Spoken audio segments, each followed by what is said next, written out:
साधिके शरण्ये त्र्यम्बके गौरी नारायणी नमोस्तुते।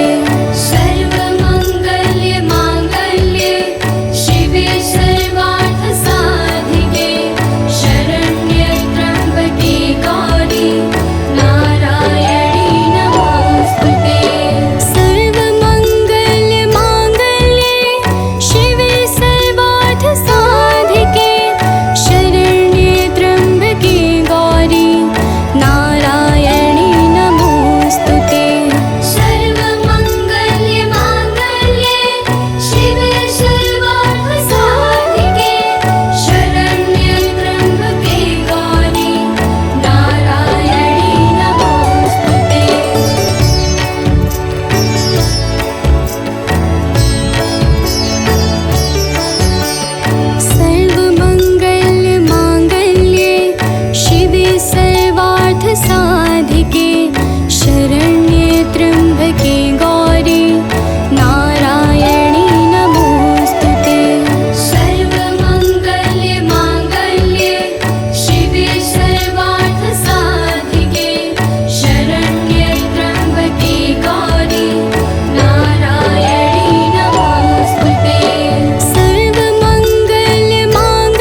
दुर्गे खप्पर वाली तेरे ही गुण गाए भारती ओ मैया हम सब उतारे तेरी आरती।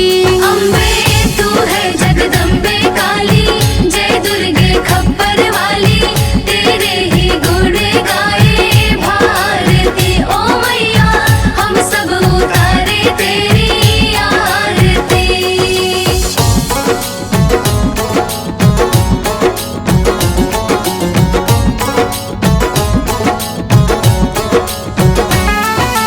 तेरे भक्त जनों पर माता भीड़ पड़ी है भारी, भीड़ पड़ी है भारी। दानव दल पर टूट पड़ो माँ करके सिंह सवारी, करके सिंह सवारी। तेरे भक्त जनों पर माता भीड़ पड़ी है भारी, भीड़ पड़ी है भारी। दानव दल पर टूट पड़ो माँ करके सिंह सवारी, करके सिंह सवारी। सौ सिंहों से भी बलशाली अष्टभुजाओं वाली दुष्टों को पल में संहारती ओ मैया हम सब उतारे तेरी आरती। अम्बे तू है जगदम्बे काली जय दुर्गे खप्पर वाली तेरे ही गुण गाए भारती ओ मैया हम सब उतारे तेरी आरती।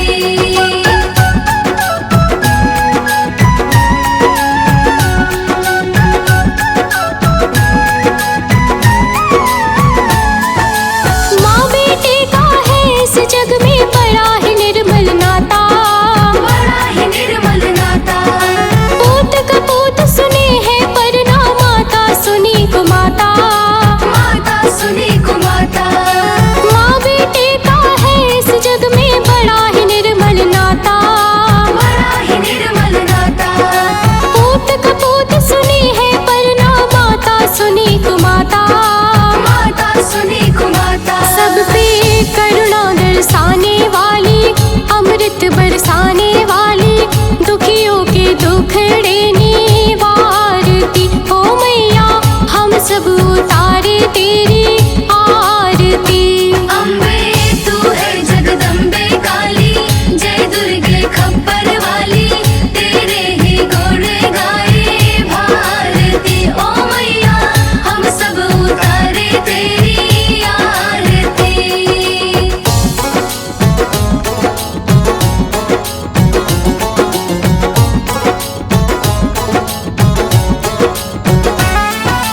नहीं मांगते धन और दौलत ना चांदी ना सोना, ना चांदी ना सोना।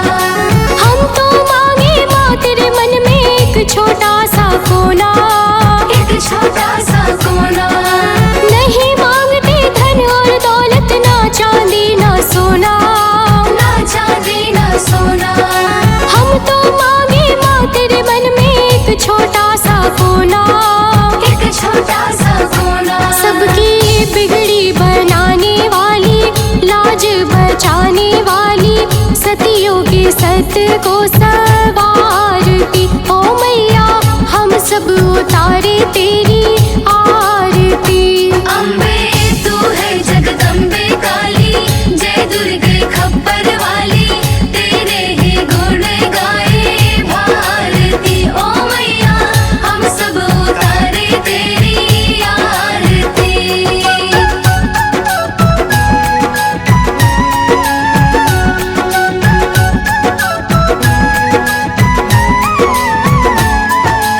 चरण शरण में खड़े तुम्हारी ले पूजा की थाली, ले पूजा की थाली।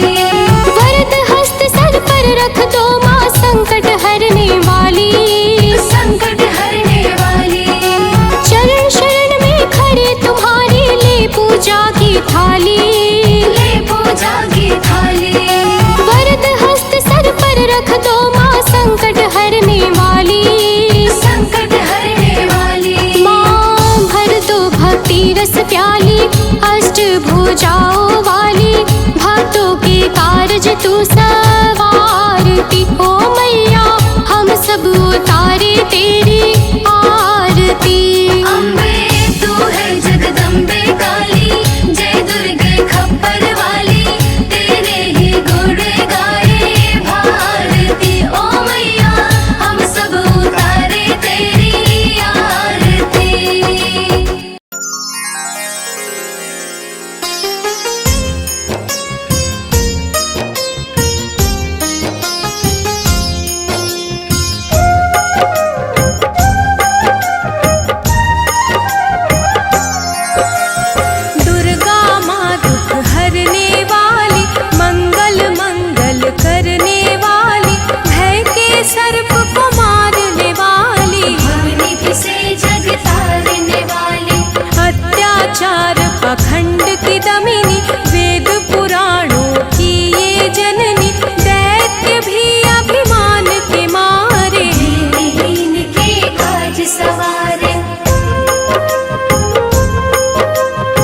धनहीन की पालक इच्छित वर प्रदान है करती। हर मुश्किल आसान है करती। भ्रामरी हो हर भ्रम मिटावे, कण कण भीतर कजा दिखावे, करे असंभव को ये संभव। धन्य धान्य और देती वैभव।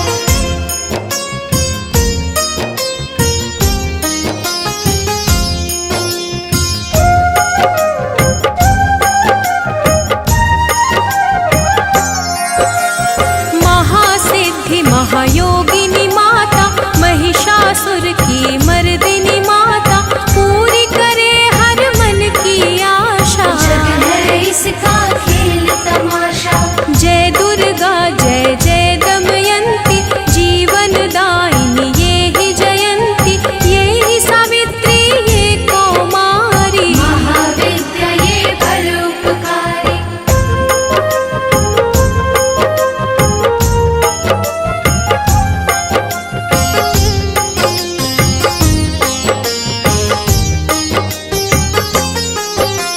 सिद्ध मनोरथ सबके करती, भक्त जनों के संकट हरती, विष को अमृत करती पल में। यही तारती पत्थर जल में। इसकी करुणा जब है होती, माटी का कण बनता मोती, पतझड़ में ये फूल खिलावे। अंधियारे में ज्योत जलावे।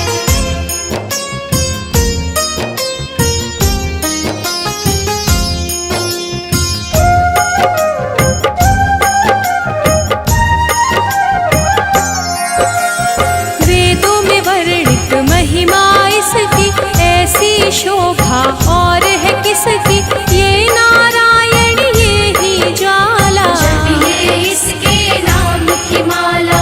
ये ही है सुखेश्वरी माता, इसका वंदन करे विधाता, पग पंकज की धूली चंदन। इसका देव करे अभिनंदन।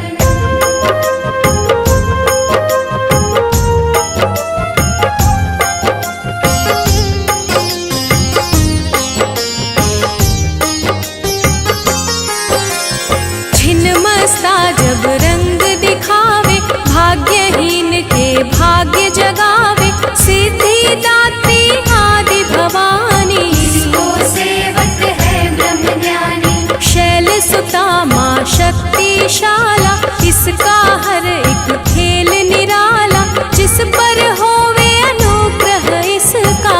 ये मंगल होना उसका।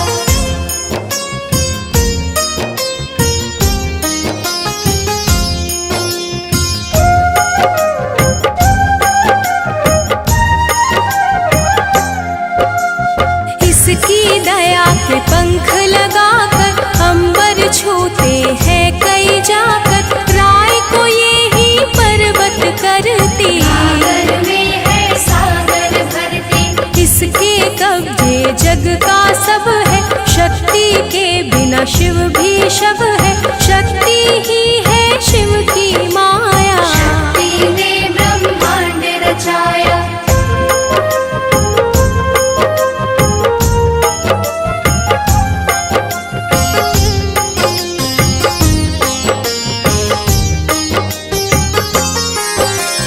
इस शक्ति का साधक बनना, निष्ठावान उपासक बनना, कुष्मांडा भी नाम इसका। कण में है धाम इसका। दुर्गा माँ प्रकाश स्वरूपा, जप तप ज्ञान तपस्या रूपा, मन में ज्योत जला लो इसकी। साची लगन लगा लो इसकी।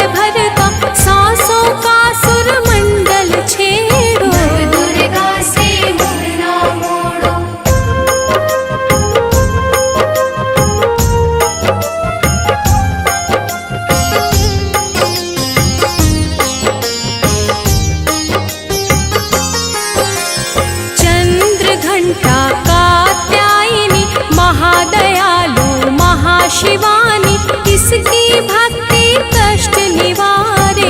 सिंधु से पार उतारे, अगम अनंत अगोचर मैया, शीतल मधुकर इसकी छैया, सृष्टि का है मूल भवानी। इसे कभी ना भूलो प्राणी।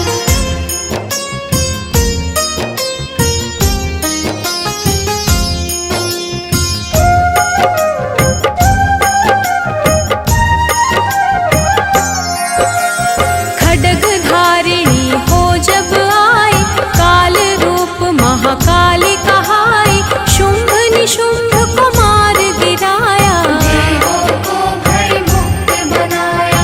अग्निशिखा से हुई सुशोभित, सूरज की भांति प्रकाशित, युद्ध भूमि में कला दिखाई। दानव बोले त्राहि त्राहि,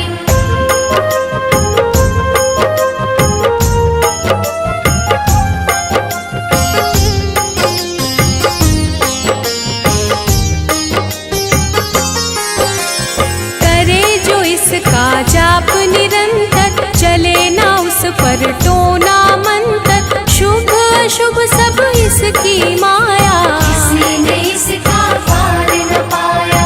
इसकी भक्ति जाए न निष्फल, मुश्किल को ये डाले मुश्किल, कष्टों को हर लेने वाली। अभय दान वर देने वाली,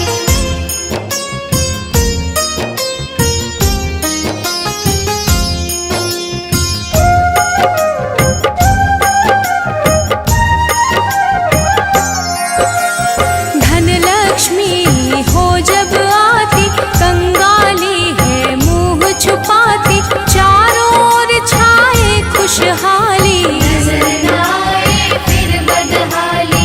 कल्पतरु है महिमा इसकी, कैसे करूं मैं उपमा इसकी, फलदायिनी है भक्ति जिसकी। सबसे न्यारी शक्ति उसकी,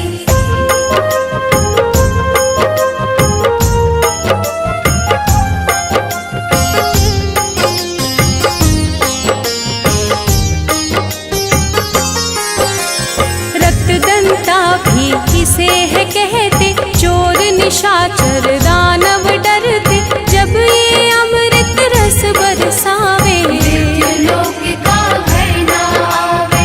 काल के बंधन तोड़े पल में, सांस की डोरी जोड़े पल में, ये शाकंभरी माँ सुखदाई। जहाँ पुकारो वहाँ सहाय।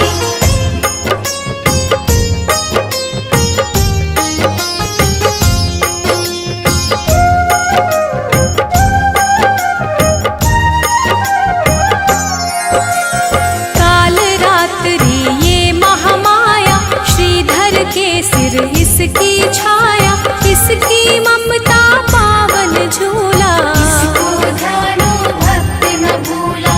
इसका चिंतन चिंता हरता, भक्तों के भंडार है भरता, सांसों का सुरमंडल छेड़ो। नव दुर्गा से मुँह न मोड़ो। चंद्र घंटा कात्यायनी महादयालु महाशिवानी, इसकी भक्ति कष्ट निवारे।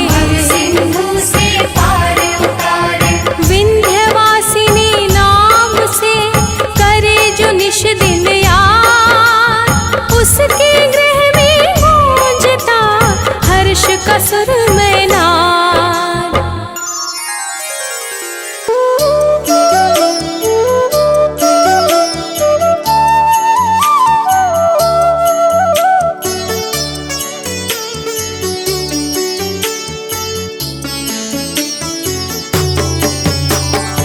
ॐ भूर्भुवः स्वः, तत्सवितुर्वरेण्यं, भर्गो देवस्य धीमहि, धियो यो नः प्रचोदयात्। ॐ भूर्भुवः स्वः, तत्सवितुर्वरेण्यं,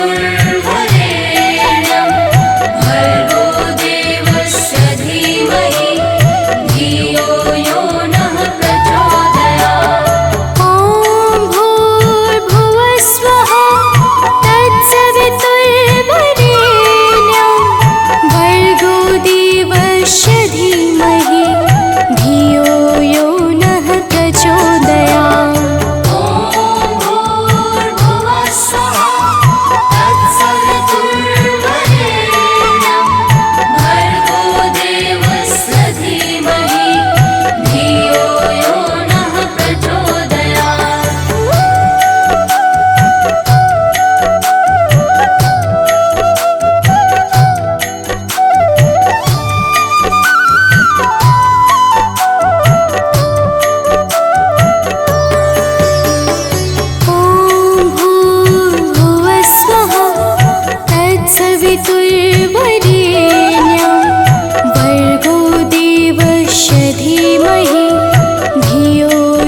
तत्सवितुर्वरेण्यं भर्गो देवस्य धीमहि धियो यो नः प्रचोदयात्। ॐ भूर्भुवः स्वः तत्सवितुर्वरेण्यं भर्गो देवस्य धीमहि धियो यो नः प्रचोदयात्। ॐ भूर्भुवः स्वः तत्सवितुर्वरेण्यं भर्गो देवस्य धीमहि धियो यो नः प्रचोदयात्। ॐ भूर्भुवः स्वः तत्सवितुर्वरेण्यं भर्गो देवस्य धीमहि धियो यो नः प्रचोदयात्।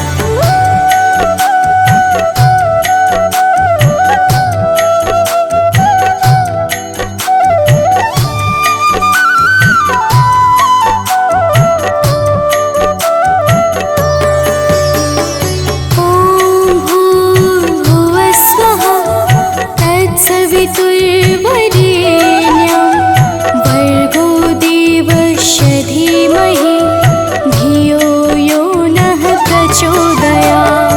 ॐ भूर्भुवः स्वः तत्सवितुर्वरेण्यं भर्गो देवस्य धीमहि धियो यो नः प्रचोदयात्।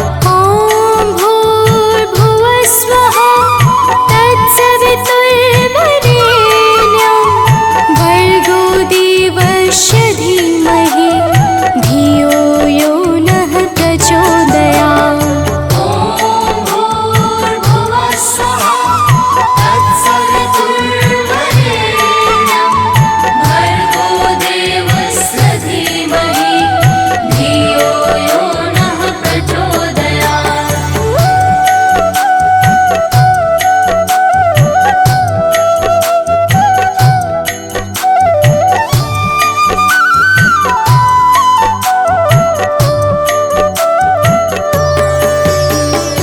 ॐ भूर्भुवः स्वः तत्सवितुर्वरेण्यं भर्गो देवस्य धीमहि धियो यो नः प्रचोदयात्। ॐ भूर्भुवः स्वः तत्सवितुर्वरेण्यं भर्गो देवस्य धीमहि धियो यो नः प्रचोदयात्। ॐ भूर्भुवः स्वः तत्सवितुर्वरेण्यं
तत्सवितुर्वरेण्यं भर्गो देवस्य धीमहि धियो यो नः प्रचोदयात्। ॐ भूर्भुवः स्वः तत्सवितुर्वरेण्यं भर्गो देवस्य धीमहि धियो यो नः प्रचोदयात्। ॐ भूर्भुवः स्वः तत्सवितुर्वरेण्यं भर्गो देवस्य धीमहि धियो यो नः प्रचोदयात्।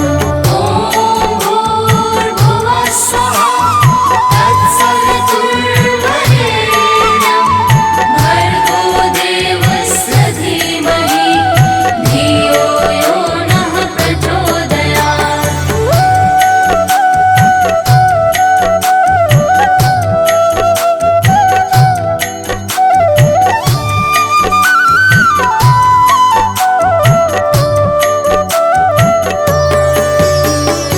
ॐ भूर्भुवः स्वः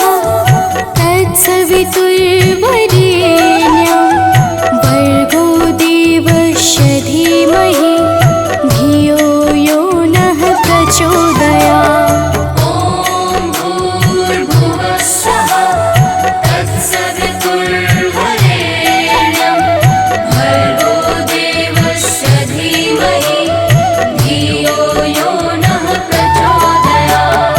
ॐ भूर्भुवः स्वः तत्सवितुर्वरेण्यं भर्गो देवस्य धीमहि धियो यो नः प्रचोदयात्। ॐ भूर्भुवः स्वः तत्सवितुर्वरेण्यं भर्गो देवस्य धीमहि धियो यो नः प्रचोदयात्।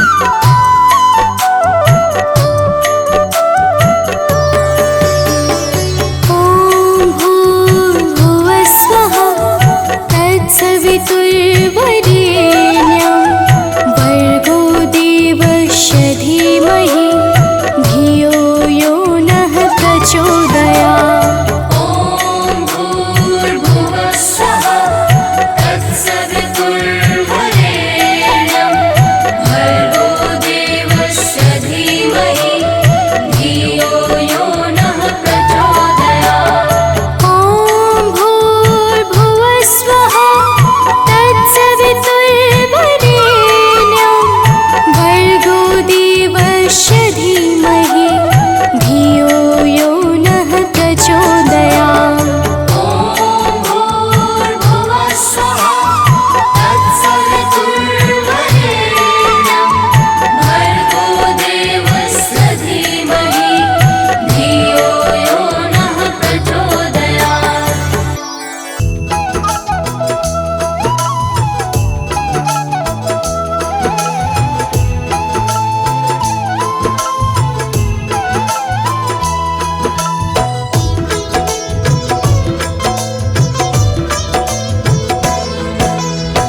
ओम सर्वमंगल मांगल्ये शिवे सर्वार्थ साधिके शरण्ये त्र्यंबके गौरी नारायणी नमस्तुते। तो प्रेम से बोलिए भक्तों, माता जगत जननी की जय। भक्तजनों, आज हम आप सबको माता दुर्गा की अति पावन कथा सुनाने जा रहे हैं, जिसके श्रवण से जीवों के समस्त पाप और संताप कट जाते हैं। वैसे तो माता दुर्गा समस्त चराचर ब्रह्मांड की मूल शक्ति है। इस संपूर्ण सृष्टि के संरक्षण का भार माता दुर्गा के हाथों में ही निर्भर है। माता दुर्गा का ना कोई आदि है और ना ही कोई अंत है, परंतु लौकिक दृष्टि से माता का अवतार कैसे और किस कारण हुआ, इनकी पूजा और भक्ति से कौन कौन सा फल प्राप्त होता है, वह सारी कथा हम आप सबको सुनाएंगे। तो आइए माता के कथाओं को भाव सहित श्रवण करते हैं। तो प्रेम से बोलिए भक्तों, माता जगत जननी की जय हो। दुर्गा माँ की पावन गाथा भक्तों में हूँ आज सुनाता। सुनो लगा कर तुम सब ध्यान, सुनने से होगा कल्याण। हो सतयुग की है बात पुरानी, एक असुर था अति अभिमानी। रंग था उस दानव का नाम, था धर्म फैलाना काम।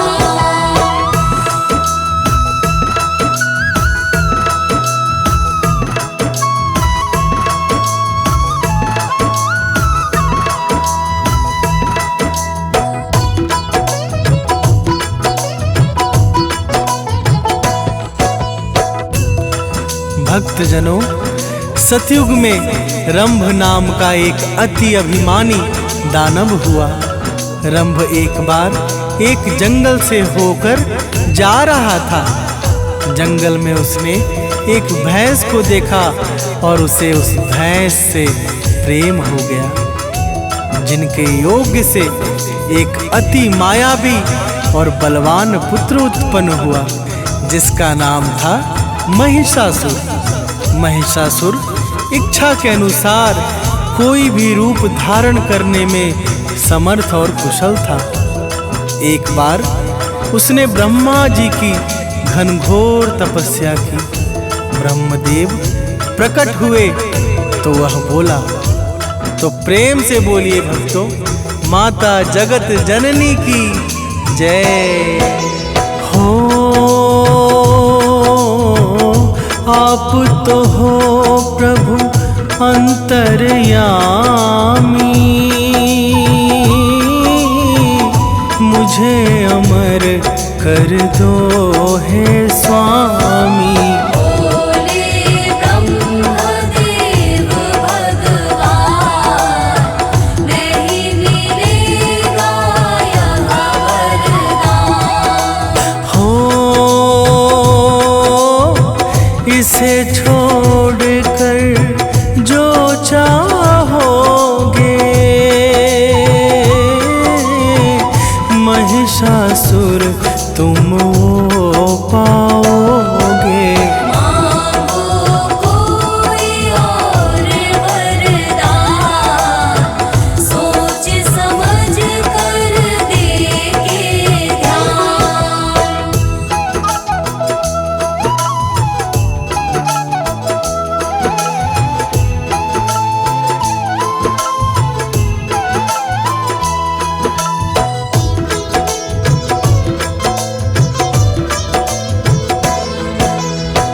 भक्तजनों, जब इस प्रकार से ब्रह्मदेव ने कहा तो महिषासुर बोला, हे भगवन, मुझे ऐसा वर दीजिए कि गर्भ से जन्मा कोई भी प्राणी मुझे मार ना सके। मेरी मृत्यु जब भी हो तो केवल एक स्त्री के हाथों से ही हो। महिषासुर स्त्री जाति को कमजोर समझता था, इसलिए उसने ब्रह्मदेव से ऐसा वरदान मांगा। वरदान देकर ब्रह्मा जी अंतर्ध्यान हो गए और महिषासुर धरती, स्वर्ग और पाताल तीनों लोकों में दैत्यों की सेनाओं को लेकर हाहाकार मचाने लगा। तो प्रेम से बोलिए भक्तों, माता जगत जननी की जय हो। पूजा पाठ यज्ञ तप सारा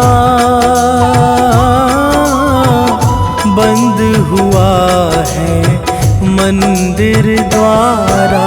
दानव करते अत्याचार, मचा चहुत से हाहाकार। हो स्वर्ग लोक पर किया आक्रमण, हुआ बहुत ही देवों से रण। जीत गए दानव संग्राम, भागे देव छोड़ निज धाम।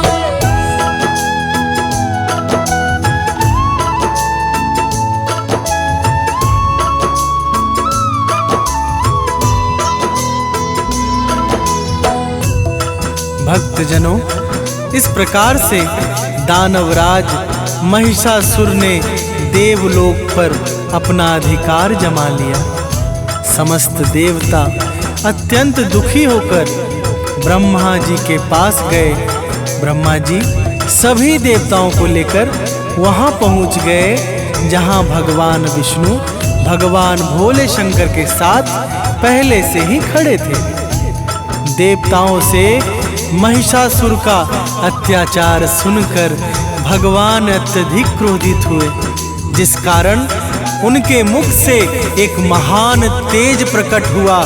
इसी प्रकार भगवान शंकर और ब्रह्मा जी के सहित सभी देवताओं के शरीरों से भी दिव्य प्रकाश निकलने लगा। फिर क्या हुआ, आगे सुनिए। प्रेम से बोलिए भक्तों, माता जगत जननी की जय हो। सबका तेज एक में मिलकर बना प्रकाश पुंज अति सुंदर।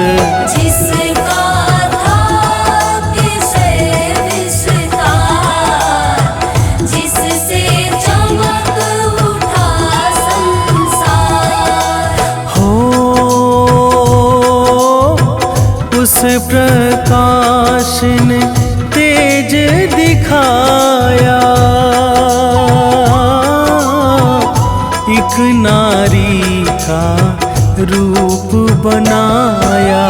करने लगे देव जयकार, जय मां शक्ति जग आधार।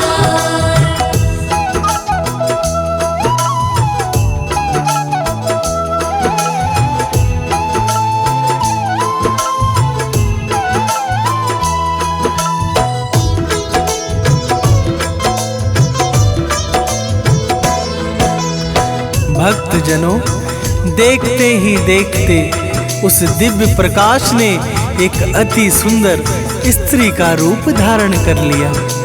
समस्त देवता जय जयकार करने लगे और आकाश से फूलों की वर्षा होने लगी। भगवान विष्णु ने अपना चक्र, भगवान शंकर ने त्रिशूल तथा सभी देवी देवताओं ने अपना प्रमुख अस्त्र तथा शस्त्र भेंट स्वरूप प्रदान किया। शक्ति स्वरूपा माता दुर्गा ने भीषण गर्जना की, जिससे अंतरिक्ष प्रतिध्वनित हो गया और तीनों लोकों में हलचल सी मच गई।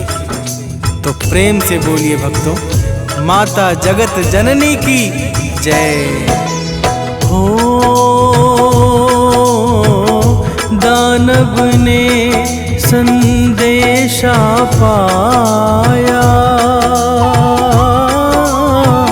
महिषासुर को है बतलाया। सेनाओं को कर तैयार, चला दुष्ट लेकर हथियार। हो माँ दुर्गा के सम्मुख आया,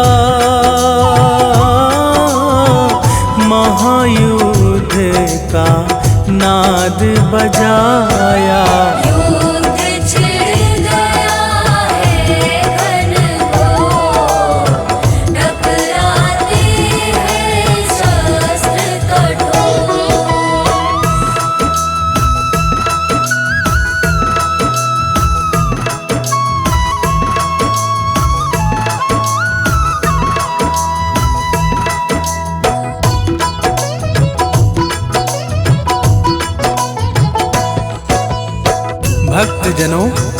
सबसे पहले महिषासुर का सेनापति चिछुर और फिर उदग्र, महाहनु, बास्कल और असीलोमा माता के ऊपर अपने प्रमुख सैनिकों को लेकर टूट पड़े।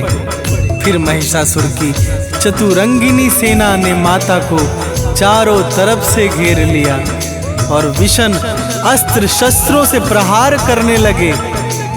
आगे सुनिए भक्तों, क्या क्या होता है, तो प्रेम से बोलिए भक्तों, माता जगत जननी की जय हो। दानव भीषण शस्त्र चलाते, माँ को एक भी छू ना पाते। दानव करते कठिन प्रहार, माँ दुर्गा पे बारंबार। हो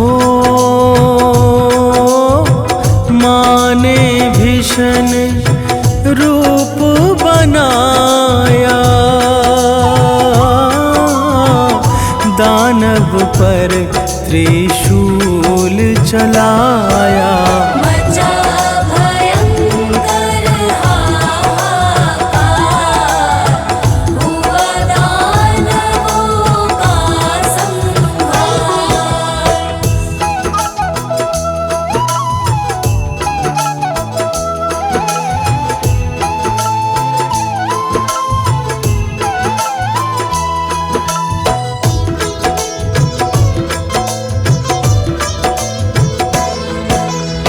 भक्तजनों, माता दुर्गा के एक ही प्रहार से महिषासुर की समस्त सेनाओं का संहार हो गया। जैसे अग्नि तिनके के ढेर को जला देती है, वैसे ही माता ने क्षण भर में सबका सफाया कर दिया।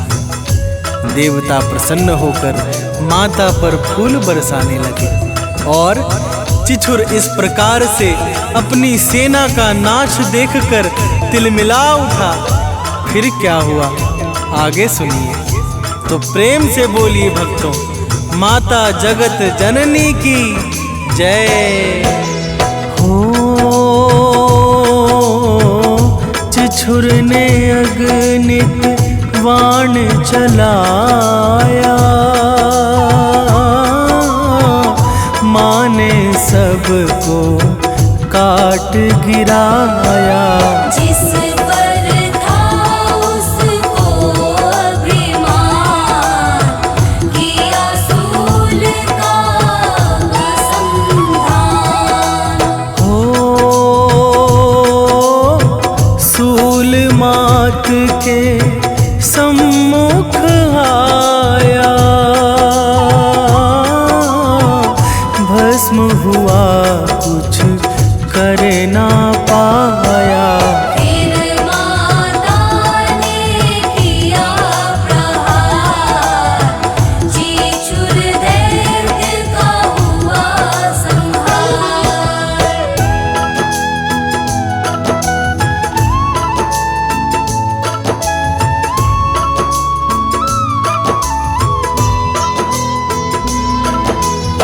भक्तजनों, जब महिषासुर की समस्त सेनाओं का सर्वनाश हो गया, महिषासुर स्वयं भैंस का रूप लेकर माता के सम्मुख पहुंच गया और माता के श्वास से उत्पन्न गणों को त्रास देने लगा।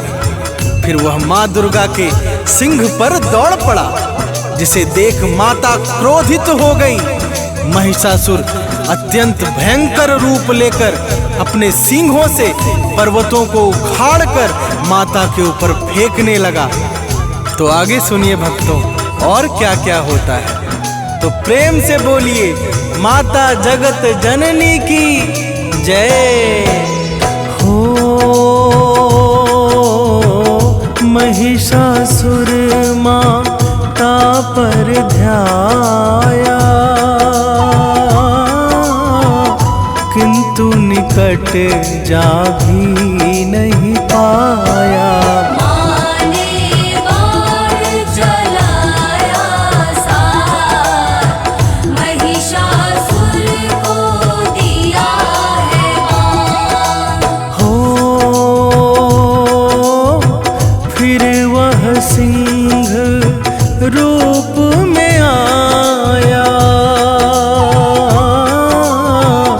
करने लगा अनेकों माया।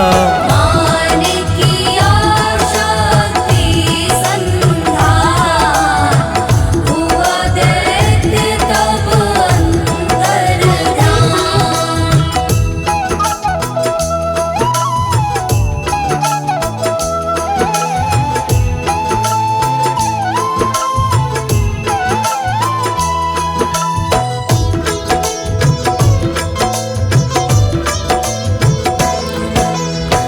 भक्तजनों, जब माता ने उसके शीश पे प्रहार किया तो वो तत्काल ही अंतर्ध्यान हो गया और फिर पुरुष रूप लेकर माता पर भीषण वाणों को बरसाने लगा। जब माता ने उसे इस रूप में भी बांध दिया तब उसने विशाल काय हाथी का रूप धारण कर लिया और माता के सिंह को अपने सूंड से खींचने लगा। जब माता ने उसके सूंड को भी काट दिया तब वह पुनः भैंस के रूप में आ गया। इस प्रकार से उसे अत्यंत पैतरेबाजी करते देख सभी देवता व्याकुल हो गए। देवताओं को व्याकुल देख माता कूदकर उसके सीने पर बैठ गई। तो प्रेम से बोलिए भक्तों, माता जगत जननी की जय हो। पाँव से माने उसे दबाया, फिर भी करने लगा वो माया। रूप बदलने लगा तुरंत, माता ने कर दिया है अंत। हो देव सभी आकाश में आए, माँ पर फूलों को बरसाए।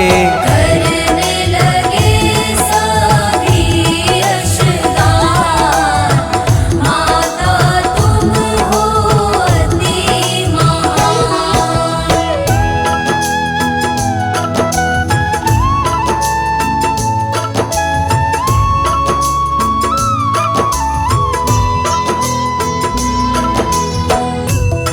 भक्तजनों, इस प्रकार से पापी और अत्याचारी दानव महिषासुर का अंत हो गया।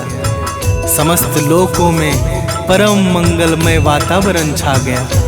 माता दुर्गा की भक्ति से जीवन के समस्त कष्ट समाप्त हो जाते हैं और जीवन में कोई भी परेशानी अथवा कठिनाई नहीं रह जाती है।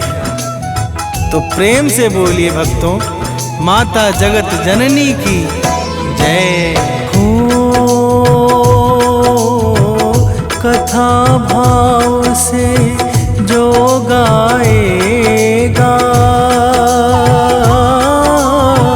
परम गति को वो पाएगा। अति मंगलमय माँ का नाम, माँ की भक्ति चारों धाम। हो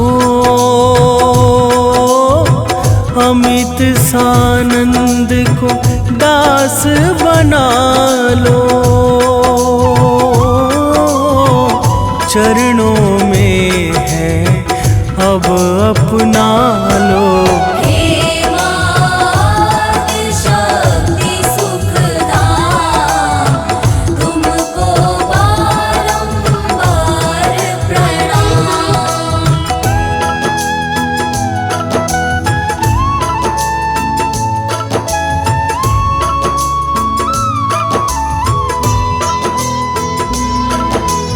भक्तजनों, माता दुर्गा के अनंत नाम हैं और माता की महिमा अगम और अपरंपार है। जो भी सच्चे भाव से माता के गुणों को गाता है उस पर माता की दया दृष्टि सदा सर्वदा बनी रहती है।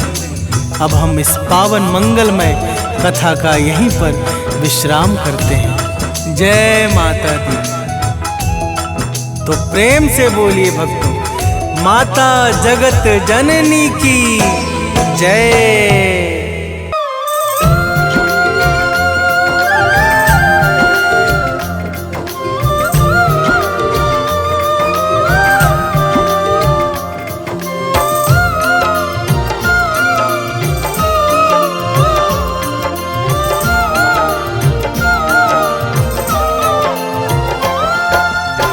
भोर भई दिन चढ़ गया मेरी अम्बे, भोर भई दिन चढ़ गया मेरी अम्बे। हो रही जय जयकार मंदिर विच आरती, जय माँ है दरबारा वाली आरती, जय माँ हे माँ पहाड़ा वाली आरती जय माँ।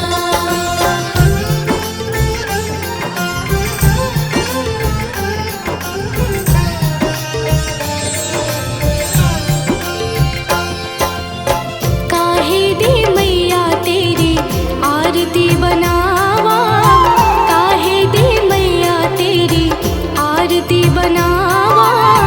काहे दी पावा विच बाती मंदिर विच आरती, जय माँ सोहे झुलिया वाली आरती, जय माँ हे माँ पहाड़ा वाली आरती जय माँ।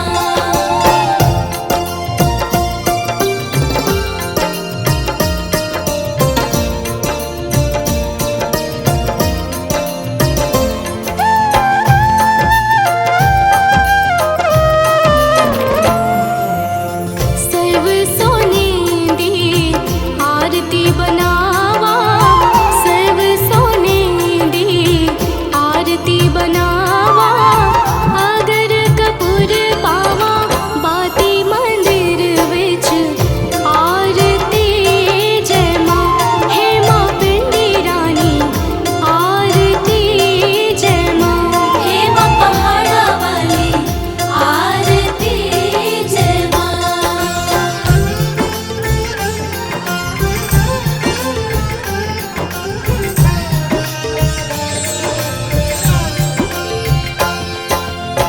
कौन सुहागन दीवा बालिया मेरी मैया, कौन सुहागन दीवा बालिया मेरी मैया। कौन जागेगा सारी रात मंदिर विच आरती, जय माँ सचिया जोता वाली आरती, जय माँ हे माँ पहाड़ा वाली आरती जय माँ।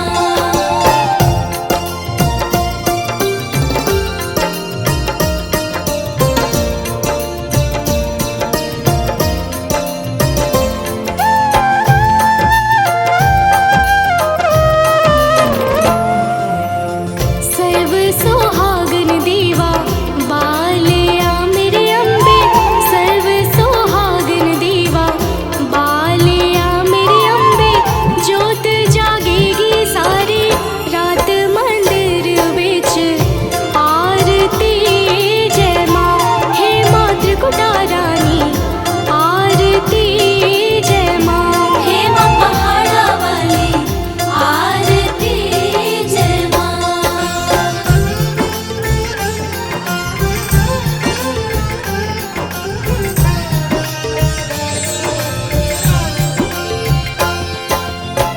जुग जुग जीवे तेरा जम्मुए दराजा, जुग जुग जीवे तेरा जम्मुए दराजा।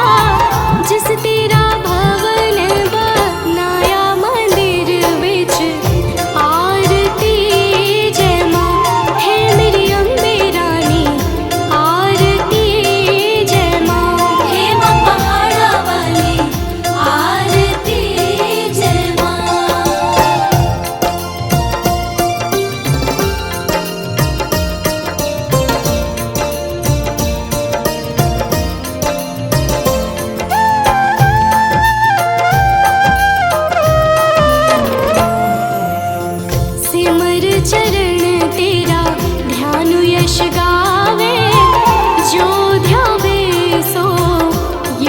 मिल पावे रखवाड़े दी लाज मंदिर विच आरती जय मां सोने मंदिर वाली आरती जय मां हे मां पहाड़ा वाली आरती जय मां।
जब लगी जीऊं दया फल पाऊं, तुम्हरो यश मैं सदा सुनाऊं। दुर्गा चालीसा जो कोई गावे, सब सुख भोग परम पद पावे। देवी दास शरण निज जानी, करहु कृपा जगदम्ब भवानी।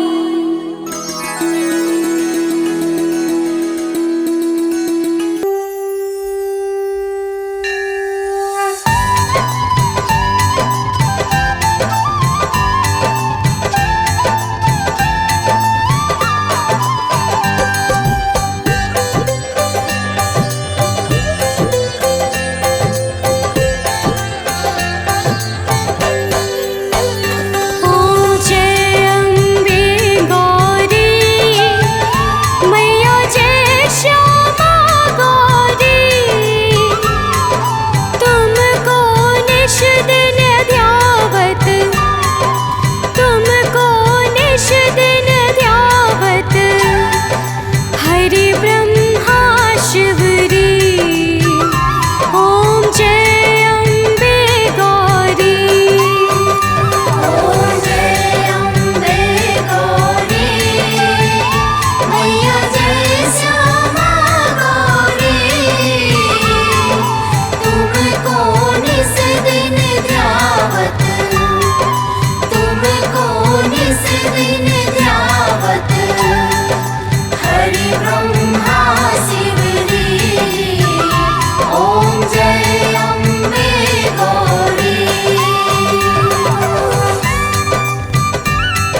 शुंभ बिदारे महिषासुर घाती मैया महिषासुर घाती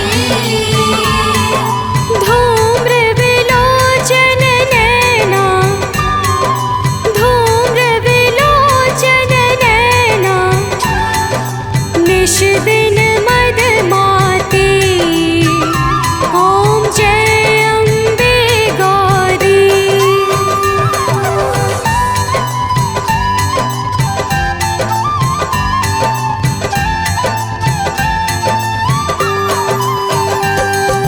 चंड मुंड संहारे शोणित बीज हरे मैया शोणित बीज हरे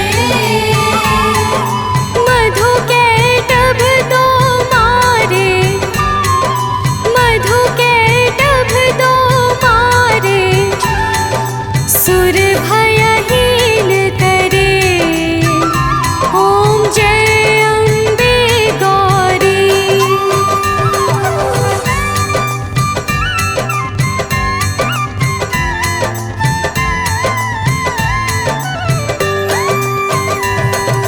ब्रह्माणी रुद्राणी तुम कमला रानी मैया तुम कमला रानी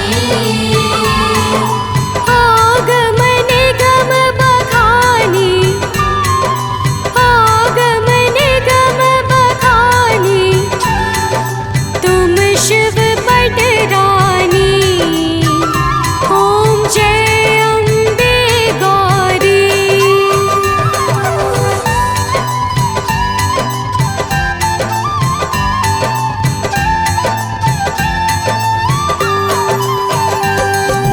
चौसठ योगिनी गावत नृत्य करत भैरो मैया नृत्य करत भैरो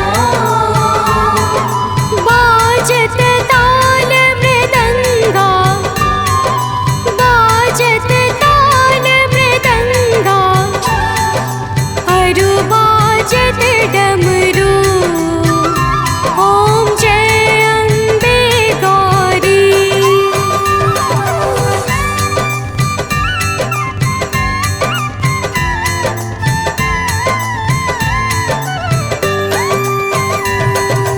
तुम ही जग की